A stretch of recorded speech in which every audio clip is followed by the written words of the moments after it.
Hello दर्शकों, नमस्कार। मैं अमितोष पंडित आप सभी का एपी न्यूज में स्वागत करता हूं। आप देख रहे हैं आज की टॉप 10 न्यूज। अगर ये न्यूज आपको पसंद आती है तो आप ज्यादा से ज्यादा इसे लाइक, शेयर एंड सब्सक्राइब कीजिए, जिससे यूट्यूब ज्यादा से ज्यादा लोगों को ये वीडियो रिकमेंड करेगी। भिवंडी के लोगों की सेहत से खिलवाड़ के गंभीर आरोप सामने आए हैं। रामनगर स्थित गायत्री नगर वार्ड नंबर 3 के डंपिंग ग्राउंड में शहर भर से लाई जा रही एक्सपायरी खाद्य सामग्री, सड़ी गड़ी सब्जियां और फलों को खुले में फेंके जाने का मामला सामने आया है। नगर सेवक रोहिदास वाघमारे का आरोप है कि कचरा बीनने वाले लोग इसी खराब सामान को उठाकर कम दामों में दोबारा बाजार में बेच रहे हैं, जिससे आम लोगों की सेहत खतरे में पड़ सकती है। वाघमारे ने वीडियो भी सौंपे हैं जिनमें बारिश के बीच एक मासूम बच्चा सड़े आम उठाता दिखाई दे रहा है। उन्होंने पूरे मामले की निष्पक्ष जांच कर दोषियों के खिलाफ सख्त कार्रवाई की मांग की है। फिलहाल इन आरोपों की आधिकारिक पुष्टि नहीं हुई है और प्रशासन की ओर से जांच के बाद ही स्थिति पूरी तरह स्पष्ट हो सकेगी। भिवंडी निजामपुर मनपा की वित्तीय स्थिति को लेकर विधानसभा में बड़ा मुद्दा उठाया है। विधायक रईस शेख ने आरोप लगाया है कि करीब 1100 करोड़ के बजट में वित्तीय नियमों का उल्लंघन करते हुए 50% राशि राजस्व खर्च में दिखाई गई, जिससे विकास कार्य, सड़कें और शिक्षा प्रभावित हो रही है। उन्होंने यह भी दावा किया कि 600 से 700 करोड़ की कथित वित्तीय अनियमितताओं की जांच के लिए 2024 में सुझाया गया 10 साल का विशेष कैश ऑडिट अब तक लंबित है। रईस शेख ने सरकार से एसीएस स्तर की समिति बनाकर मनपा की वित्तीय स्थिति की समीक्षा, लंबित ऑडिट को मंजूरी और मानव संसाधन व्यवस्था में सुधार की मांग की है। सरकार की ओर से इस पर जवाब आना अभी बाकी है। नाना, मैं आज ऐसी बात आपको बताने वाला हूं कि किस तरह से एक छोटा शहर पूरा फाइनेंशियल मिसमैनेजमेंट करता है। अध्यक्ष महोदय, कोई भी शहर के अंदर बजट में उसके विकास के लिए कितना % पैसा रखना चाहिए, कितना खर्चा करना चाहिए, इसके गाइडलाइंस यूडी ने 2006 में किए। अध्यक्ष महोदय, मैं आपको भिवंडी शहर का बजट का कॉपी देने वाला हूं। अध्यक्ष महोदय, ये बजट महानगर पालिका में पास किया गया। ये बजट का चार्ट मंत्री महोदय देखेंगे तो इसमें रेवेन्यू एक्सपेंडिचर दिखाया हुआ है 34% ये बजट है। लेकिन जब मैं इसकी खोल में गया, मैंने यूडी की एक फाइल में देखा कि 2021-22 में इनका एक्सपेंडिचर था 38%, सीधा जंप होता है 24-25 में 50%। और ये वो कार्यकाल है जो एडमिनिस्ट्रेटर का कार्यकाल है। अब जब मैंने इनसे पूरा हिसाब मांगा, अध्यक्ष महोदय मुझे लिख कर दे रहे हैं कि हमारा रेवेन्यू एक्सपेंडिचर 50% है।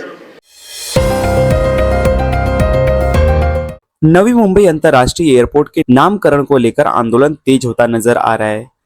सांसद सुरेश मात्रे बाला मामा ने कहा कि एयरपोर्ट का नाम दिवंगत नेता डीबी पाटिल के नाम पर रखने की मांग को लेकर बड़ी संख्या में लोग एकजुट हुए। उन्होंने कहा कि बारिश और प्रशासनिक अनुमति न होने के बावजूद लोग अपने अधिकार और डीबी पाटिल के सम्मान के लिए आंदोलन में शामिल हुए। बाला मामा ने सरकार से जल्द फैसला लेने की अपील करते हुए चेतावनी दी कि जब तक मांग पूरी नहीं होती तब तक आंदोलन जारी रहेगा। पाणी, पाऊस, पोलीस परमिशन, कुठल्याही गोष्टीचा न विचार करता फक्त आपले सगळ्यांचे प्रेरणास्थान राष्ट्रीय नेते स्वर्गीय दिबा पाटील साहेब यांचं नाव नवी मुंबई आंतरराष्ट्रीय विमानतळाला लागावं म्हणून आपण सगळेजण इथे उपस्थित राहिले। मी सगळ्यांचे आभार व्यक्त करतोय आणि आपल्याला एवढंच सांगतोय की ही ठिणगी आहे, या ठिणगीचा वनवा पेटल्याशिवाय राहणार नाही। आणि खास करून मी माझ्या सगळ्या पोलीस बांधवांना सांगतो, 105 हुतात्मे झाल्यानंतर मुंबई महाराष्ट्राला मिळाली। 5 हुतात्मे झाल्यानंतर इथल्या शेतकऱ्यांना न्याय मिळाला 12.5%। महाराष्ट्र में ऑटो और टैक्सी चालकों के लिए मराठी भाषा को लेकर सरकार सख्त हो गई है। परिवहन मंत्री प्रताप सरनाईक ने कहा कि राज्य के नियमों के अनुसार चालकों को यात्रियों से व्यवहारिक मराठी में संवाद करना आना चाहिए। पिछले 3 महीनों से हिंदी भाषी चालकों को मराठी सिखाई जा रही है और उन्हें 15 अगस्त तक का समय दिया गया है। मंत्री ने साफ कहा कि 16 अगस्त से नियम का पालन न करने वालों पर कार्रवाई शुरू होगी। बार बार उल्लंघन करने पर केवल जुर्माना ही नहीं बल्कि ड्राइविंग लाइसेंस रद्द करने की कार्रवाई भी की जा सकती है। पिछले 3 महीने से हिंदी भाषी हमारे सभी भाइयों को मराठी सिखा रहे हैं। हमारे राज्य में 450 से ज़्यादा शिक्षक उनको मराठी भाषा का ध्यान दे रहे हैं, मगर 16 अगस्त तक सभी हमारे नेताओं ने, रिक्शा संगठन के विविध नेताओं ने हमारे मांग की थी कि हमें वक्त चाहिए, तो 100 दिन से ऊपर हमने वक्त भी उनको दे दिया। अभी परिस्थिति ऐसी है कि 15 अगस्त है, 15 अगस्त तक उनको सीखना है मराठी। अभी भी हमारे क्लासेज जो है वो चल ही रहे, मगर 15 अगस्त तक वो अगर मराठी सीख नहीं पाएंगे, वो भी व्यवहारिक मराठी है, तो 16 अगस्त से हमारी कार्रवाई होगी। अभी तक जो नियम था वो नियम के अनुसार सिर्फ पावती हम फाड़ते थे, 500 रुपये का दंड उसमें था, मगर अभी ऐसा नहीं होगा। अगर मराठी व्यवहारिक मराठी अगर किसी को आता नहीं रहेगा तो हमें उसका लाइसेंस रद्द करने का भी इस माध्यम से आरटीओ के अधिकारियों को अनुमति दी गई है। उसकी अमल बजावनी जो है वो 16 अगस्त से की जाएगी। कल्याण डोंबिवली के केडीएमसी अस्पताल में डॉक्टर और नर्स के बीच मारपीट मामले में पुलिस ने बड़ी कार्रवाई की है। मामले में सिंधे सेना से जुड़े नगर सेवक के समर्थक बताए जा रहे रमेश पवार, प्रमोद निकम और अक्षय करांडे को गिरफ्तार कर अदालत में पेश किया गया।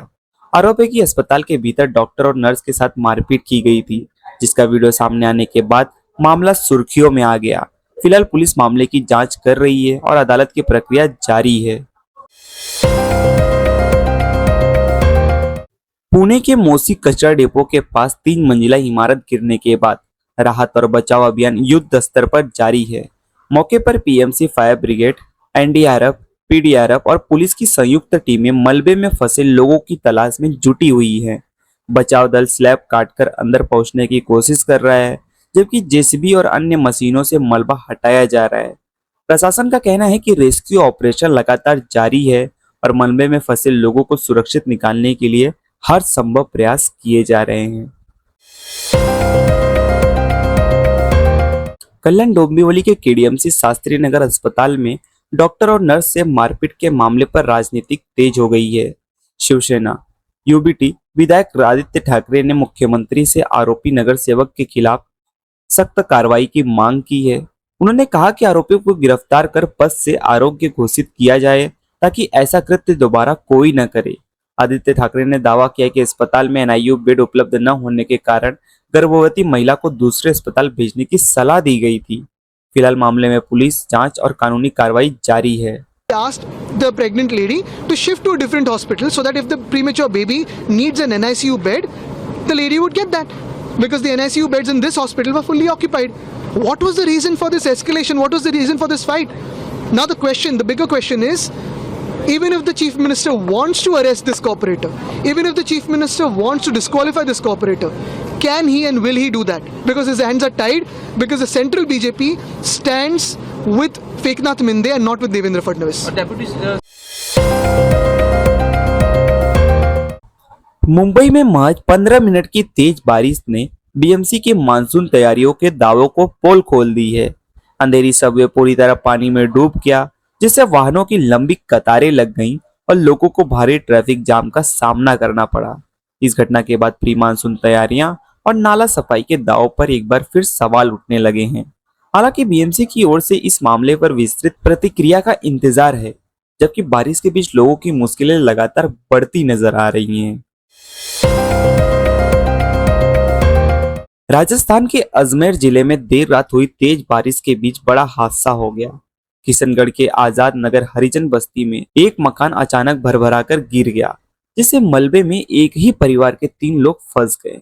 सूचना मिलते ही राहत और बचाव दल मौके पर पहुंचा और स्थानिक लोगों की मदद से तीनों को सुरक्षित बाहर निकालकर इलाज के लिए नजदीकी अस्पताल भेज दिया गया। शुरुआती जानकारी के मुताबिक सभी घायलों का उपचार जारी है, जबकि प्रशासन पूरे मामले पर जांच में जुटा हुआ है। अरुणाचल प्रदेश के लोअर सियांग जिले में बाढ़ ने हालात बेहद गंभीर बना दिए हैं। लगातार बारिश के कारण कई गांव पिछले करीब 10 दिनों से देश के बाकी हिस्सों से कटे हुए हैं, जहां लोगों को खाने पीने का सामान, पीने का पानी दवाइयां और जरूरी सुविधाओं की भारी कमी का सामना करना पड़ रहा है। कई सड़कें और पुल बह गए हैं, जबकि खेती की बड़ी जमीनें भी पानी में डूबी है। प्रशासन राहत और सड़क संपर्क बहाल करने में जुटा हुआ है, लेकिन लगातार बारिश और संचार व्यवस्था बाधित होने से बचाव कार्य प्रभावित हो रहा है। वहीं स्थानिक लोगों ने राहत कार्य तेज करने की मांग की है।